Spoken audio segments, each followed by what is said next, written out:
St. Louis is a movie town. We've got everything from the huge megaplex theaters that cater to the blockbusters to the smaller houses where you'll find indie films.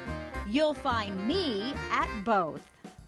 My name is Dawn Meadows Dixon, and I've been covering movies and working as a film critic for nearly 30 years. I've covered the Oscars on the red carpet, movie premieres, interviewed hundreds of stars, and seen thousands of films. And it's my job to bring a bit of Hollywood glitz and glamour to the Gateway City. Welcome to On the Screen. Hello, everyone. I am Dawn Meadows Dixon. Welcome to On the Screen. My next guest you may know as Peter Parker or Spider-Man, but he's in a very different role in his new film, 99 Homes. Please welcome to the show, Andrew Garfield. Welcome. Thank you for having me. I saw the film last night. Your performance is outstanding. Oh, thanks. This is a very different role for you. It really is the story of the financial crisis back in 2010. You play a single father who's evicted from his home and he decides to fight back. How did this role speak to you? When I was reading it and looking at the Nash family, I was able to very easily go, oh, that could have so easily been me and my family. Oh, that could have so easily been, you know, my friend's family who I know went through whatever. You know, it's a there but for the grace of God kind of thing, which of course, you know, hopefully one of the beautiful purposes of this film is to increase awareness and to increase our ability to have compassion for someone who's going through something that we could very easily have been going through ourselves, just but from a simple twist of fate, we could be the ones homeless. We could be the ones that are scraping and sweating under the weight of not feeling they're able to provide. So yeah, it was really, I don't know. I think it's in all of us, this fear and this kind of tension of how do we survive in the modern world. You captured the moment. We all lived through the financial crisis, and I have to say, watching the film, it took me right back to 2010. What was your motivation? I read the script and I just got very struck by it very deeply. Even though I've never personally been through something so horrific, I somehow knew what the experience was. I didn't really understand why. I think everyone in the Western world at this point has been touched in some way by some kind of economic instability and a fear of where the next meal is coming from, or where the next paycheck is coming from, or whether the roof will be kept over the heads of their children. What? Sheriffs are here. Why are they here? My name's Rick Carver. I'm a licensed real estate broker. This home has been foreclosed on. No, this is not happening. I need you, your mom, and your son to step off the property. This is not your home. Mr. Carver, please don't. Sir, you have 2 minutes. Did you do research for the role? Did you actually talk to folks who were evicted and lost their homes, lost everything?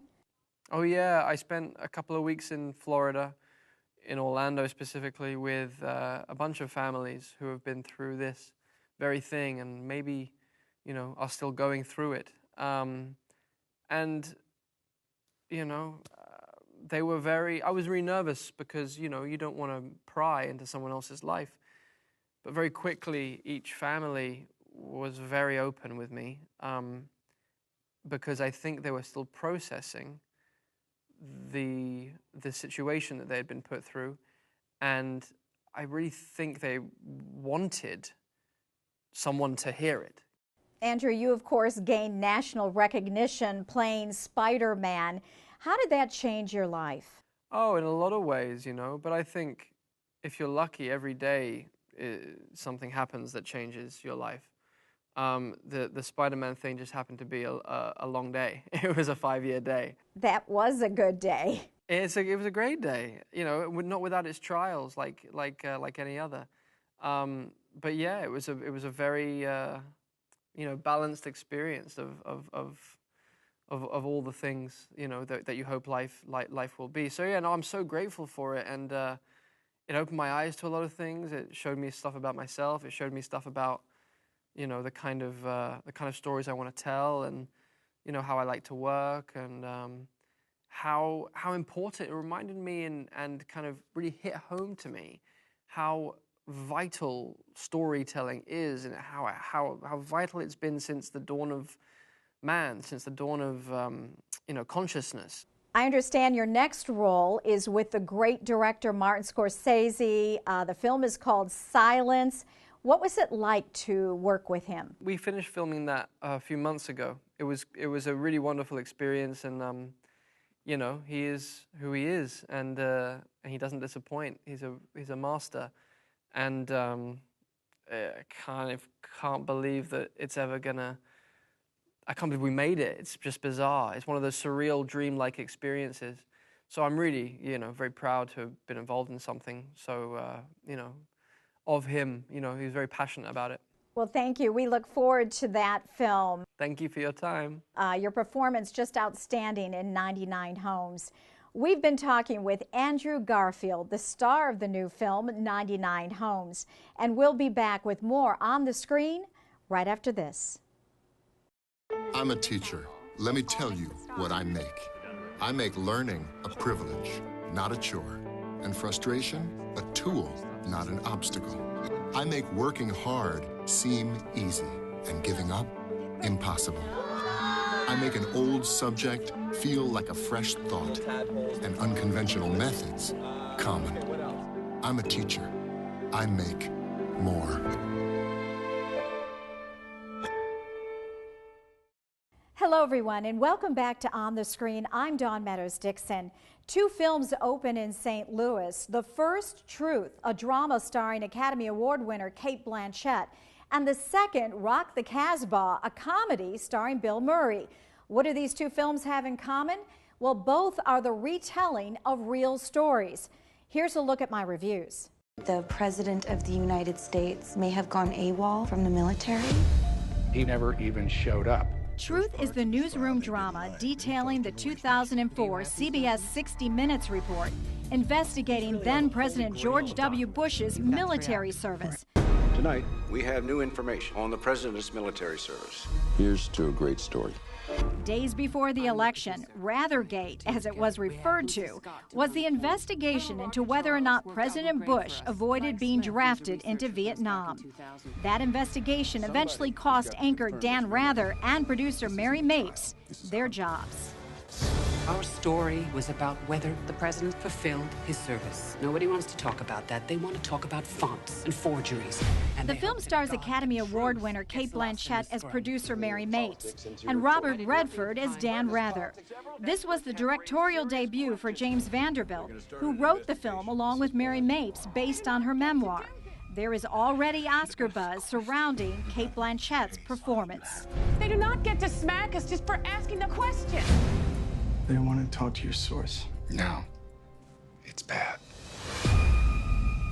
Truth is the rest of the story, the side of the story we never heard, and it's riveting. The second half of the film is filled with truisms on the freedom of speech.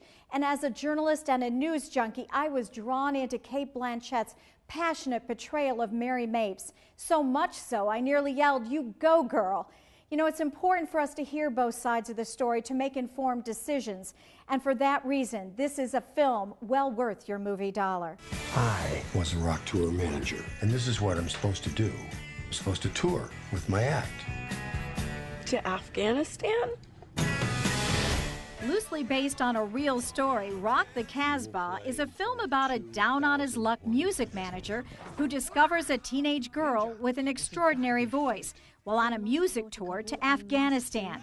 He takes her to Kabul to compete in the TV show Afghan Star, Afghan's equivalent to American Idol. Salima has the gift, she has the magic. She's the best I ever heard. The film stars Bill Murray as Richie Lance. It also stars Zooey Deschanel, Kate Hudson, and Bruce Willis as a tired, die-hard, tough guy mercenary. It's directed by Academy Award-winning director Barry Levinson, who brought us such classics as Rain Man, Good Morning Vietnam, and The Natural. But this film is all about Bill Murray. If you're a fan like I am, you'll get vintage Murray and more. The film itself is pitchy, the subplots all over the place, although music from Cat Stevens is a welcome surprise. Assalamu alaikum rahmatullahi barakatuh. Back at you, babe. You are a piece of work. Thank you. The beginning of this film sings. The problem is, once his character gets to Afghanistan, the film is lost in the desert. The only relief is the comedy delivered by Bill Murray, who is so comfortable in his own skin, it seems effortless. He is an icon, but the film falls flat. Still, if you can't get enough of Bill Murray, this film may be worth your movie dollar. For On the Screen, I'm Dawn Meadows Dixon.